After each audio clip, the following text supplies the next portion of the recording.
أعوذ بالله من الشيطان الرجيم بسم الله الرحمن الرحيم أقم الصلاة لدلوك الشمس إلى غسق الليل وقرآن الفجر إن قرآن الفجر كان مشهودا ومن الليل فتهجد به نافلة لك عسى أن يبعثك ربك مقاما محمودا.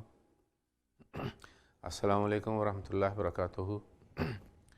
Nous continuons notre sujet que nous avions entamé depuis 2-3 jours. Comment se concentrer lors de la salat de prière. Le verset de Sourate Bani Israël que j'ai récité, voici la traduction de ce verset. Observe la prière au pâlissement et au déclin du soleil jusqu'à l'obscurité de la nuit, et la récitation de 5 courants à l'aube. En vérité, témoignage est fait de la récitation de 5 courants à l'aube. Dans ce verset, Dieu a mentionné Iqamat Salat. Ça signifie qu'observer la salat avec toutes les conditions. Et les conditions qui sont essentielles. Et nous sommes en train d'élaborer ce sujet avec une idée que comment on peut utiliser ces conditions et ces moyens et ces méthodes pour nous concentrer davantage dans la prière. Nous savons très bien que plus en plus nous sommes concentrés dans notre prière, plus en plus notre prière est protégée. Et ainsi, ces prières protégées nous protègent aussi. Parce qu'il y a c'est-à-dire un lien mutuel entre nous et nos prières. Nous avions jusqu'à aujourd'hui fini les 5 méthodes, et dans le dars précédent, nous étions sur la 6e méthode par laquelle nous pouvons nous concentrer mieux dans la salat. Et la 6e méthode était concernant les rangs qui sont parfaitement organisé et arrangé par les fidèles lorsque Iqamat, le petit azan, est appelé par le muazzin et l'imam prend sa place devant les fidèles pour commencer la prière.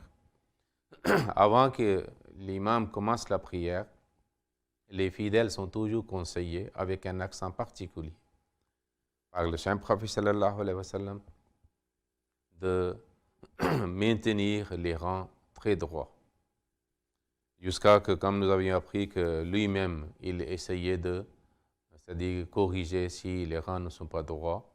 Il le conseillait par la parole et par la main aussi de les mettre en rangée et dans les rangs droits. Parce que c'est essentiel, selon le saint prophète sallallahu alayhi wa sallam. Pardon. Et il y a des effets et des bénéfices, c'est-à-dire énormes, de cette pratique. Et c'était tellement important que, c'est-à-dire prenant cette pratique de saint prophète sallallahu alayhi wa sallam pour rendre les rangs droits, Hadrat Umar radiyallahu ta'ala anhu aussi était très particulier. Et il corrigeait si les rangs ne sont pas droits, il mettait accent, et après, lorsqu'il était sûr et certain que les rangs sont droits, tous les fidèles sont, c'est-à-dire, sont bien alignés, et puis il commençait la prière. Nous avions appris à travers d'autres hadiths hier l'importance des rangs droits dans la prière en congrégation. Et le saint prophète sallallahu alayhi wa sallam avait mentionné que si vos rangs ne sont pas droits, vos cœurs seront rendus tordus. Et puis, certainement, les idées et les pensées ne peuvent pas être aussi redressées et concentrées. Nous allons lire, c'est-à-dire deux autres paroles de saint prophète sallallahu alayhi wa sallam. Hadrat Nu'man bin Bashir radiyallahu ta'ala anhu rapporte Qala sami'tu Rasulallah sallallahu alayhi wa sallam. Il avait entendu le saint prophète sallallahu alayhi wa sallam dire La tusawwunna sufufakum. La tusawwunna sufufakum. Or, La yukhalifan Allahu baina wujuhikum. C'est Bukhari. Que vous devez maintenir vos rangs droits. C'est-à-dire le mot qu'il a utilisé, il y a des accents multiples. C'est-à-dire, ainsi, il voulait appuyer sur cela. Sinon, vos visages ou vos cœurs ou votre esprit, c'est-à-dire sera en divergence et dans discorde. En réalité, le saint prophète sallallahu alayhi wa sallam mentionne ici un point, c'est-à-dire de la nature humaine. Et nous savons très bien, et nous avions appris aussi, que notre corps a influence et impact sur notre âme, et vice-versa aussi. C'est pour cela un aspect apparent, que les rangs restent toujours droits. Et le saint prophète avait mis accent plusieurs fois par sa pratique. Cela signifie que si on ne le fait pas, ce n'est pas que Allah qui fait et sème les semences de divergence ou discorde, mais c'est la loi de la nature créée par Dieu. Que si vous marchez vers une direction, vous allez arriver à la destination. Vous n'allez pas aller vers une autre destination. Si vous êtes égaré, alors vous n'allez pas trouver votre destination. C'est pour cela, comme lui, il savait, il était l'homme le plus intelligent, doué d'intelligence de la part de Dieu, l'homme le plus droit, même au-dessus de tous les prophètes. C'est pour cela qu'il savait le secret de la nature humaine. Et ainsi, par ses paroles, il a mis accent que vos rangs doivent être droits, sinon vous serez, c'est-à-dire divisés, vos cœurs seront tordus et vous allez perdre votre droiture. Et ce n'est pas seulement un aspect apparent qu'on doit mettre accent, s'il n'y a pas de bénéfices spirituels et moraux. C'est pour cela l'accent doit être mis sur cela, mais nous devons aussi essayer d'avoir des bénéfices spirituels. Il y a une unité chez les fidèles qui prient dans une mosquée quelconque en congrégation. Alors ils sont liés l'un avec l'autre. Il y a une solidarité mutuelle aussi, parce que c'est aussi un bénéfice de rester comme ça. Il y a une autre parole de saint prophète sallallahu alayhi wa sallam selon laquelle il dit Qala Rasulullah sallallahu alayhi wa sallam savvu sufufakum. C'est-à-dire, fa'inna taswiyata saf min ikamati salat. C'est de Bukhari aussi. Alors, maintenez la droiture de vos rangs. Vos rangs doivent être bien droits et alignés. Parce que mise en rangée des rangs fait partie d'observance de la salat, ikamat et salat. C'est-à-dire, si les rangs ne sont pas droits, votre salat n'est pas observée par vous de meilleure façon. Il y aura un manque d'échéance. C'est pour cela que le saint prophète sallallahu alayhi wa sallam avait mis accent sur cela. Maintenant, quand les fidèles sont dans les rangs, c'est-à-dire collés l'un avec l'autre, et puis les rangs ont, c'est-à-dire une espèce entre les deux, troisième rang, quatrième rang dans la mosquée derrière l'imam. Cela nous, c'est-à-dire, rappelle des défilés, surtout défilés de différents contingents ou de militaires, par exemple. Parce que les militaires sont considérés une institution beaucoup plus disciplinée par rapport aux autres. Et voyez, c'est-à-dire cette ambiance est merveilleuse. Et c'est pour ça, une fois parade ou le défilé militaire est organisé, c'est-à-dire comme une cérémonie, et les gens vont le voir. Et c'est merveilleux lorsqu'ils marchent sur le même rythme, dans les rangs bien alignés. C'est-à-dire aucun soldat n'est ni c'est-à-dire avant ni devant par rapport aux autres. Et chacun bouge avec le même rythme. Okay? Et marche avec le même rythme. Et cette ambiance est merveilleuse à observer aussi, à voir aussi. C'est pour ça que les gens se rendent c'est-à-dire endroits où il y a des défilés militaires, une fois ou deux fois par an. Parce qu'il y a une beauté aussi mais il y a une expérience merveilleuse aussi. Donc, les fidèles sont les membres, les soldats de l'armée spirituelle de Dieu. Et ils sont appelés dans la cour des rois des rois. C'est pour cela l'accent est mis particulier pour, c'est-à-dire les rangs droits. Et lorsque on est dans les rangs droits, naturellement, on est plongé avec cette idée, on est pris par cette idée que pourquoi nous sommes ici? C'est pour salat, pour adorer, c'est-à-dire notre Seigneur, notre Créateur, notre Dieu. Alors, avec une telle discipline, comment il est possible que quelqu'un ignore, c'est-à-dire la réalité que je devais être conscient et attentif à ce que je suis en train de le faire.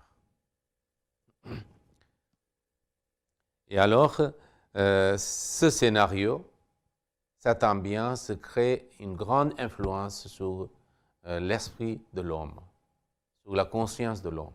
Et consciemment, c'est-à-dire, il participe à la prière de congrégation. Je voudrais lire quelques paroles de Hadrat Muslim Maud à ce propos. Il dit, la discipline externe engendre l'ordre dans les pensées, les empêchant de vagabonder.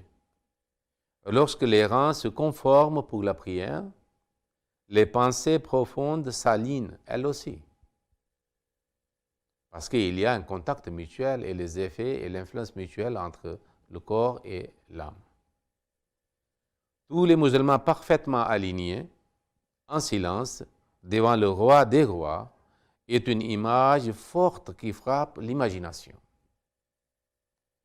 Le saint prophète sallallahu alayhi wa sallam a déclaré, maintenez vos rangs droits, de peur que vos cœurs ne s'égarent.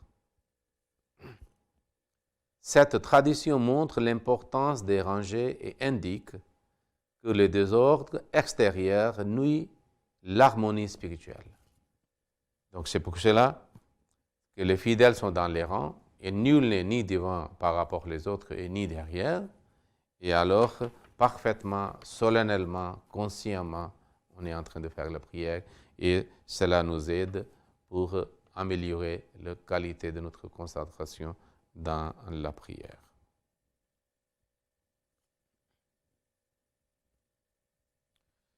Le septième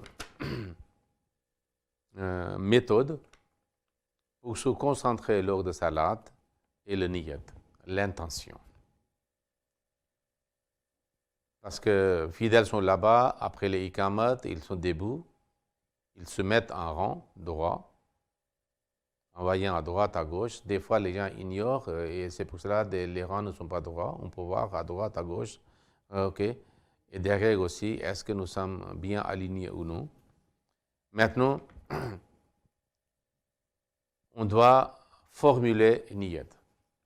Le cas de niyat est tel que même s'il y a des mots, c'est-à-dire mentionnés dans les livres, dans les ouvrages islamiques, comment formuler le niyat, mais il ne faut pas le prendre de façon apparente et artificielle. Parce que le vrai niyat et intention est dans notre conscience, dans notre cœur, dans nos pensées. Et on ne peut pas ignorer le bénéfice ou l'importance de niyat. Parce que c'est le départ pour l'homme, qu'est-ce qu'il va faire? Si il n'a pas une intention dans son esprit, pas seulement, c'est-à-dire seulement formulée par les mots, c'est-à-dire essentiellement, mais dans sa conscience, il connaît qu'est-ce qu'il va faire maintenant. Il va faire la prière de Zohar ou Asr ou Maghrib ou Isha. Et puis, c'est le farz derrière un imam. Okay. Et il va faire 2 rakats ou 4 rakats ou 3 rakats comme il y a le cas de Maghrib. Donc, il, c'est-à-dire renforce son intention bien précise et consciemment, et puis il commence la prière derrière l'imam en disant Allah Akbar. Et s'il n'est pas, c'est-à-dire il est seul à la maison par exemple ou ailleurs, Mais l'intention joue aussi là-bas un grand rôle, même s'il n'y a pas quelqu'un qui fait l'ikamat ou quelqu'un qui fait l'azan. Il n'y a pas imam devant lui. Lui, il est seul. Mais il doit savoir qu'est-ce qu'il va faire. Zuhur, Asr, ou Farz, ou Sunnat. Et combien il va faire. Parce que cela joue un grand rôle pour, c'est-à-dire, se concentrer. Il y a une intention, nous savons très bien que Wajjahtu wajhiya lillazi fatara samawati wal ard hanifan wa ma ana minal mushrikin. Je tourne mon visage, vers Sylvie, qui m'a créé, qui est mon créateur, et qui a créé aussi le ciel et la terre. Et puis il a dit que je ne suis pas parmi ceux qui sont polythéistes, ça veut dire qu'il déclare les égaux à Dieu. Je crois à Dieu unique que je suis en train d'adorer maintenant. Je vais commencer à adorer. Mais beaucoup plus important est le niyat, qui est formulé, qui est créé, qui est fait dans notre esprit. Parce que les musulmans, des fois, ils ont pris cet aspect très artificiellement. Et c'est-à-dire qu'ils avaient créé des problèmes ou des fois des blagues, c'est-à-dire. Parce qu'on dit qu'une idée est maintenue chez les musulmans dans certaines sociétés, que quand vous êtes derrière l'imam pour faire une prière quelconque, donc ça fait partie de cette intention que vous devez dire derrière tel et tel imam, je suis en train de le faire. Et il y a une phobie qui est créée aussi chez certains. Parce qu'on dit qu'il y avait une personne qui était, c'est-à-dire victime de cette phobie. Et quand il disait que je prie, il a dit que derrière quel imam? Donc il dit que derrière tel et tel imam.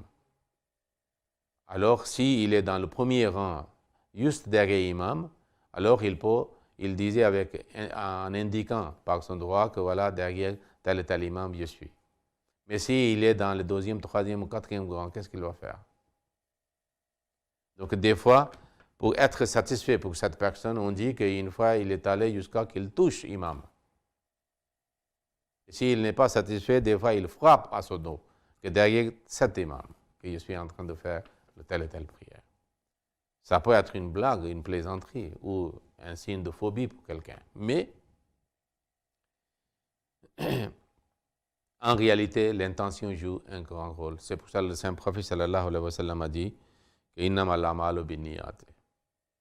Les actions sont jugées et récompensées ou rétribuées selon l'intention par laquelle vous faites quelque chose. Et pour chaque personne, a sa récompense ou la réponse selon son intention. Donc lorsque nous faisons une intention, nous pouvons nous concentrer dans cette affaire. Vous voyez, quand quelqu'un veut entreprendre un voyage quelconque, il y a une idée qui naît dans son esprit qu'il allait voyager demain ou après-demain. Et selon cela, il fait ses préparations pour cela. Et puis, grâce à cette intention, il finit ses préparations bien avant l'heure de son voyage, et puis il se rend auprès d'eux, soit à la gare, soit à l'arrêt de bus, soit à l'aéroport. Ce n'est pas qu'il a une intention, dans quelques instants, il commence à faire quelque chose. Non, c'est la nature humaine. Et s'il ne fait pas attention, il n'est pas concentré. Et si quelqu'un, c'est-à-dire fait comme ça le salade, donc il fera sans concentration, il sera hors. Même physiquement, il est dans la prière, mais dans sa conscience, il est comme quelqu'un, son état avant même de faire une intention quelconque pour faire le salade. Okay? Donc c'est pour cela, quand nous sommes même derrière l'imam, et quand est fait, alors nous devons formuler cette intention par les mots ou de prière que j'ai déjà mentionnés. Mais à part cela, c'est-à-dire beaucoup plus important est l'intention de notre esprit et notre conscience. Et je vais faire telle ou telle chose, et puis en disant Allahu Akbar, il commence cela. Ainsi, dès le départ de azan, d'ablution, le mot répété derrière azan de muazzin, et puis la prière après le azan, puis la prière d'ablution, se rendre, c'est-à-dire à la mosquée, rester dans la mosquée, dans le souvenir de Dieu, dans le zikr et ou dans le sunnat. C'est-à-dire tout cela, de plus, l'intention joue un grand rôle pour nous concentrer dans la prière. Maintenant, le 8e méthode est la prière en congrégation. Salat bil Jamaat. C'est un des grands éléments pour observer la salat. Le Saint-Prophète sallallahu alayhi wa sallam a mis accent sur Salat bil Jamaat en congrégation.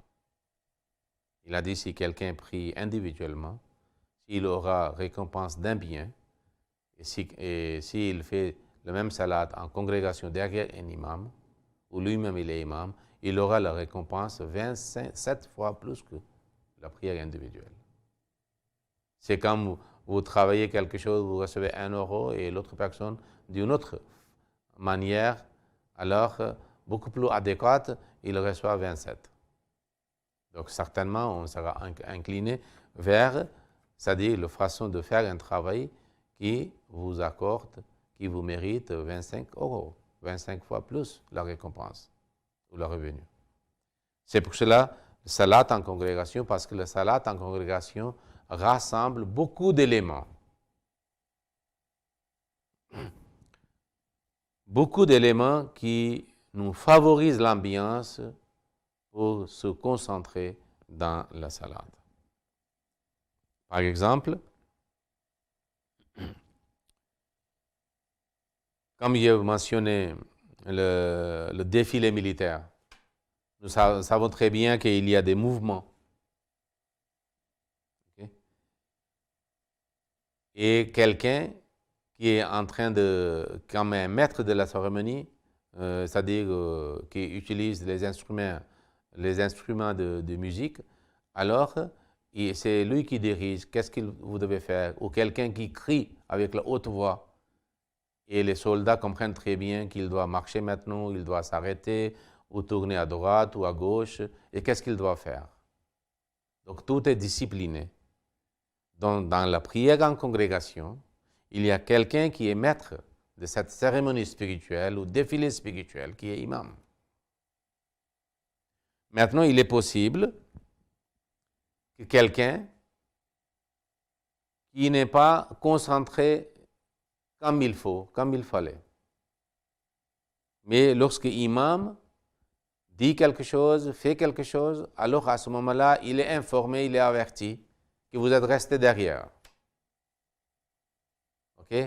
Essayez de nous joindre et soyez avec nous. C'est pour cela, dans le salat, par exemple, l'imam prononce différents mots.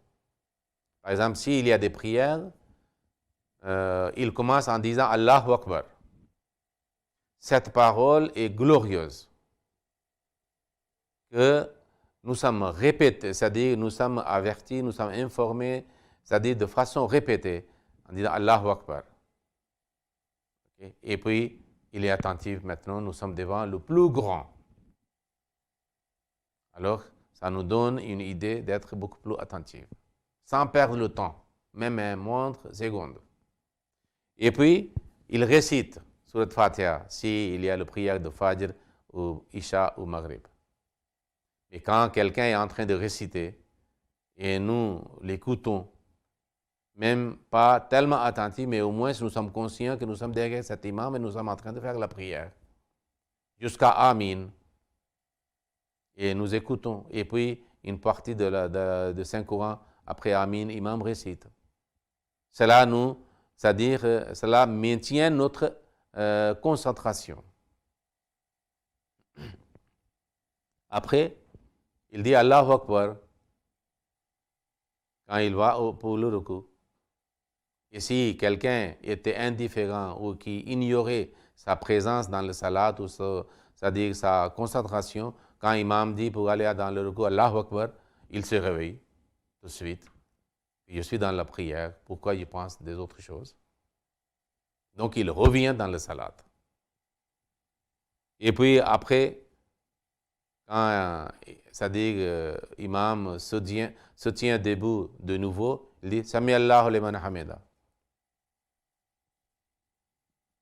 Que Allah a entendu celui qui fait ses éloges. Donc, c'est une bonne nouvelle. Que ça veut dire que dans le recours, nous devions faire une prière quelconque, sans perdre le temps. Ce n'est pas seulement le tasbihat. Ça veut dire, Allah dit, Sami Allahu, Allah a entendu, liman hamida, c'est lui qui fait ses éloges, ses louanges. Donc, c'était un moment très, très approprié pour demander quelque chose à Dieu, parce que Dieu a promis qu'il entend, il écoute ce que vous dites.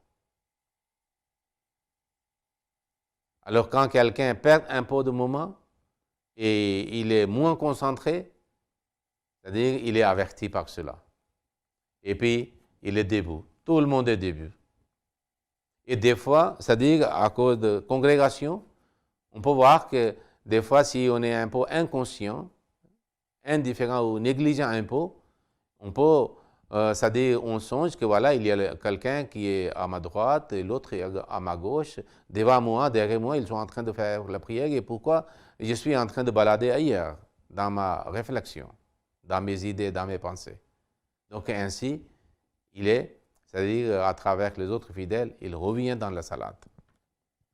Et puis il a dit Allahu Akbar, encore, il est dans le sujoud. Après le sujoud, l'imam dit encore Allahu Akbar. Donc chaque fois, Allahu Akbar est répété. Et pour secouer notre conscience, si nous sommes absents dans notre esprit, c'est-à-dire pour la prière, alors chaque fois, Allahu Akbar est répété pour nous réveiller, pour nous sensibiliser, pour nous aider d'être concentrés dans la salade. Alors si nous entendons, nous écoutons consciemment ces mots, ces annonces de la part de l'imam pour changer les postures, alors quel malheureux sera qui ne pourra pas être concentré dans la salade. Que combien de fois sa conscience est secouée, dont les pensées sont en train de balader ailleurs, dans le marché, dans sa famille, dans d'autres activités d'intérêt pour lui. Et lorsqu'on dit Allahu Akbar, un croyant revient parce qu'il peut se dire, qu'est-ce que je suis en train de faire? Je suis dans la cour, dans la maison de celui qui est le plus grand. Je ne peux pas songer au-dessus de lui, quelqu'un au-dessus de lui. Alors pourquoi je suis ailleurs, malgré que physiquement je suis là? Je dois avoir honte. Alors, lorsque ces avertissements, ces informations, ces annonces secouent la conscience de l'homme, il devient beaucoup plus concentré. C'est pour cela qu'on dit que la prière en congrégation est une méthode efficace pour se concentrer dans la salade. Et nous savons très bien que dans les autres religions, quand ils vont dans le lieu de culte pour adoration, qu'est-ce qu'ils font? Ils écoutent seulement le discours de quelqu'un. Il fait rire les gens, il fait pleurer les gens, et les gens commencent à applaudir. Mais dans la prière en islam, il n'y a pas l'applaudissement. Parce que ce n'est pas un jeu, ce n'est pas un amusement, ce n'est pas une plaisanterie. Vous êtes devant le plus grand être suprême et vous êtes en train d'adorer cette personne, cet être. Alors c'est pour cela, seulement le mot Allahu Akbar est dit, pour changer différentes postures, pour nous sensibiliser, pour nous rappeler chaque fois que vous êtes devant Dieu qui est Akbar, le plus grand, vous êtes devant le Créateur qui est le plus grand, vous êtes devant votre Dieu, soyez conscients, okay? Et restez disciplinés et concentrés pour faire cette prière. Alors c'est ainsi que la salade en congrégation joue un grand rôle pour nous concentrer. Il est notre prière et il doit être notre prière que Allah, ça dit à Dieu, qu'il nous accorde la sérénité dans la prière, la concentration dans la prière, et ainsi nous pourrons bien réjouir notre prière et tirer maximum de bénéfices pour être très proche de Dieu. Amin. Allahumma salli ala Muhammad. صل